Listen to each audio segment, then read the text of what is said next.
ક્યારેય વિચાર્યું છે કે આપણી આસપાસની 3 સાવ અલગ દેખાતી વસ્તુઓ જેમ કે પાણીની બોટલ, આપણે પહેરેલા કપડાં અને ગાડીના ટાયર, આ બધામાં શું કોમન હોઈ શકે? આજે આપણે આ જ રોજબરોજની વસ્તુઓ પ્લાસ્ટિક, રેસા અને રબર પાછળ છુપાયેલા અદ્ભુત વિજ્ઞાનને સમજવાના છીએ. તો ચાલો આ રસપ્રદ દુનિયાની સફર શરૂ કરીએ. તો ચાલો આજ કોયડાથી શરૂઆત કરીએ. એક સાદી પ્લાસ્ટિકની બોટલ, પર્વત ચડવા માટે વપરાતી પેલી મજબૂત નાયલોનની દોરી અને રસ્તા પર ધસમસતા જતા ગાડીના ટાયર. આ 3 એકદમ અલગ વસ્તુઓમાં એવું તો શું છે જે તેમને એકબીજા સાથે જોડે છે? આ એક મજેદાર રહસ્ય છે જેનો જવાબ આપણને આ સફરના અંત સુધીમાં મળી જશે. સારું, તો સૌથી પહેલાં વાત કરીએ પ્લાસ્ટિકની. જરા આપણી આસપાસ નજર તો ફેરવો. ખુરશી, ફોનનું કવર, રમકડાં, લગભગ બધું જ પ્લાસ્ટિક છે. એની સૌથી મોટી ખાસિયત એની વિવિધતા છે. જેમ કે વીજળીની સ્વિચો પ્લાસ્ટિકની કેમ બને છે? સિમ્પલ છે, કારણ કે તેમાંથી કરંટ પસાર નથી થતો અને એટલે એ આપણને સુરક્ષિત રાખે છે. પણ સવાલ એ છે કે પ્લાસ્ટિક આટલું બધું વપરાય છે કેમ?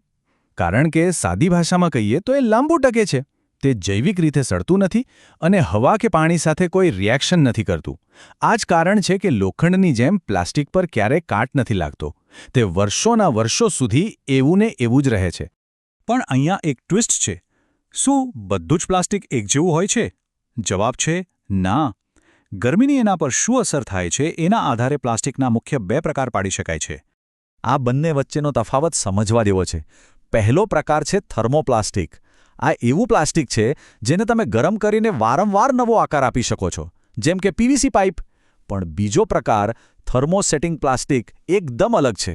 એને એકવાર ગરમ કરીને જે આકાર આપી દીધો એ કાયમ માટે ફિક્સ થઈ જાય છે, જેમ કે આપણી વીજળીની સ્વિચ.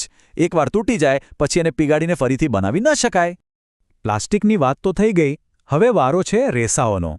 જ્યારે પણ આપણે રેસા શબ્દ સાંભળીએ ત્યારે મગજમાં 2 શબ્દો આવે છે: મજબૂતાઈ અને ટકાઉપણું. આપણા કપડાથી લઈને મોટા જહાજને બાંધવાના દોરડા સુધી બધે જ રેસાઓનું રાજ છે. અને પ્લાસ્ટિકની જેમ જ અહીં પણ 2 મુખ્ય પ્રકાર છે. એક જે આપણને સીધા કુદરત પાસેથી મળે છે અને બીજા જે આપણે માણસોએ લેબમાં બનાવ્યા છે. કુદરતી રેસા તો એ છે જે આપણને પ્રકૃતિ ભેટમાં આપે છે. જેમ કે ખેતરમાં ઉગતું કપાસ, ઘેટાના શરીર પરથી મળતું ઊન અને રેશમના કીડા જે બનાવે છે એ સુંદર અને મુલાયમ રેશમ. આ બધું સીધું પ્રકૃતિમાંથી આવે છે. હવે બીજી બાજુ છે કૃત્રિમ રેસા, જે માણસે પોતાની જરૂરિયાત મુજબ બનાવ્યા છે. જેમ કે નાયલોન, જે અત્યંત મજબૂત છે અને પાણીમાં પલળતું પણ નથી. પછી છે રેયોન, જેને આર્ટિફિશિયલ સિલ્ક પણ કહેવાય છે. દેખાવમાં એકદમ રેશમ જેવું. ઊન જેવી ગરમી આપતું એક્રેલિક. અને ઝડપથી સુકાઈ જાય એવા પોલિએસ્ટરના કપડાં તો લગભગ બધા જ વાપરે છે. ઓકે, તો પ્લાસ્ટિક અને રેસાની વાત થઈ. હવે આપણા લિસ્ટમાં ત્રીજી અને છેલ્લી વસ્તુ છે રબર. રબરનું નામ સાંભળતા જ સૌથી પહેલી કઈ વસ્તુ મગજમાં આવે છે? એનો ખેંચાવાનો ગુણધર્મ, બરાબર ને? વિજ્ઞાનની ભાષામાં આપણે એને સ્થિતિસ્થાપકતા કહીએ છીએ. તો આ કુદરતી રબર આવે છે ક્યાંથી? એ સીધો ઝાડમાંથી જ મળે છે. રબરના ઝાડની છાલમાંથી એક દૂધ જેવું સફેદ પ્રવાહી નીકળે, જેને લેટેક્સ કહેવાય.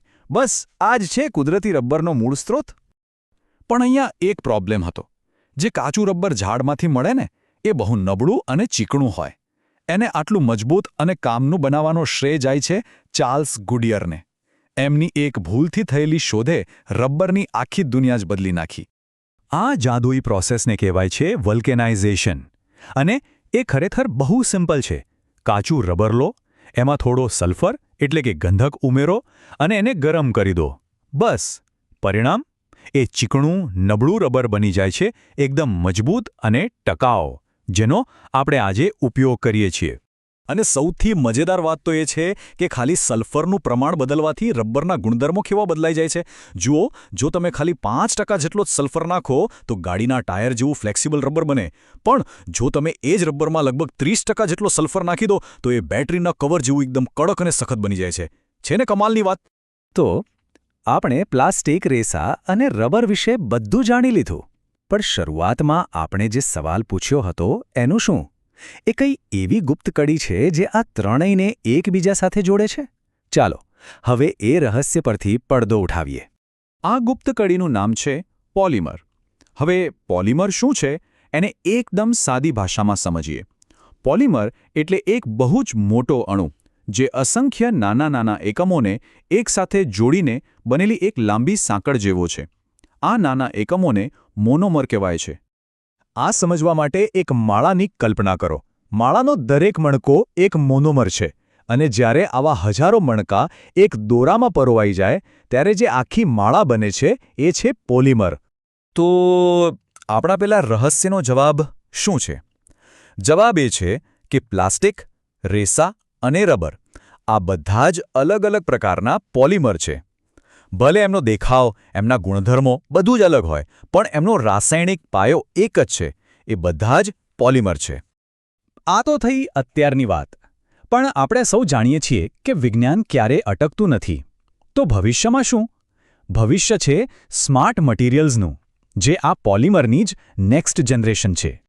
આનું એક જોરદાર ઉદાહરણ છે બાયોડિગ્રેડેબલ પોલિમર. એટલે કે એવા મટીરિયલ્સ જે પોતાનું કામ પતાવીને આપમેળે ઓગળી જાય.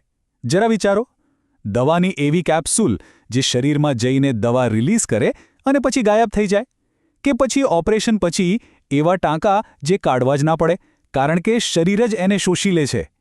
આ કોઈ સાયન્સ ફિક્શન નથી, આ બધું હવે હકીકત છે. આ તો ખાલી એક ઝલક છે. આ બધું જ આપણને એક મોટા સવાલ પર લાવીને મૂકી દે છે. જેમ જેમ વિજ્ઞાન આગળ વધતું જશે તેમ ભવિષ્યમાં આપણે કેવા પદાર્થોનો ઉપયોગ કરતા હોઈશું? એવા મટીરિયલ્સ જે આપણી દુનિયાને ફરીથી એક નવો આકાર આપશે. કલ્પનાની કોઈ સીમા નથી. વિચારવા જેવું છે નહીં?